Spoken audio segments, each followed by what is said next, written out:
The Homeland Security Department says Immigration and Customs Enforcement officers were looking for a different person when a Mexican national was shot and killed in Houston on Tuesday. DHS had initially claimed agents were looking for Lorenzo Salgado Araujo because he was allegedly living in the U.S. illegally.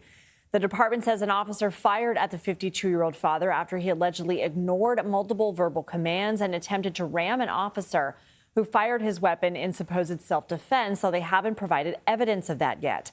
ICE detained 3 men who were in the van with Salgado Araujo, including his brother, during the traffic stop. The Harris County District Attorney says federal agents did not invite his investigators to the scene.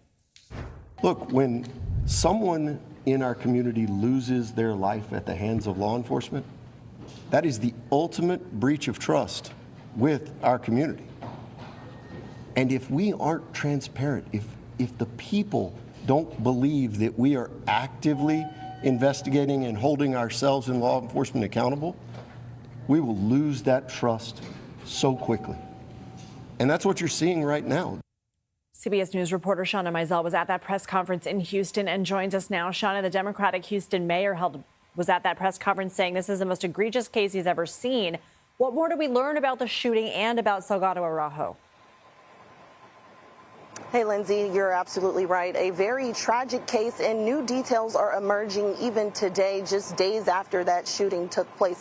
Today at that press conference, we heard from Sylvia Garcia. She's a congresswoman who has been by the Salgado's family's side since this shooting happened. And she revealed some new details from a lawyer that has gone to see those 3 gentlemen that are detained. They're in a facility, an ICE facility in Conroe, Texas. Now, that lawyer says that all of the men independently interviewed said that no ICE officer was ever in the line of fire from the vehicle. They were never in danger from being hit from the front of the vehicle, and that the shots actually came from the side of the vehicle. We do know that Mr. Salgado Araujo was shot in his abdomen from the autopsy report, but so many questions still remain because that body camera footage does not exist. Those ICE officers were not wearing body cameras, and Democrats are saying this is why they pushed for reforms to ICE after what we saw happen in Minneapolis months ago.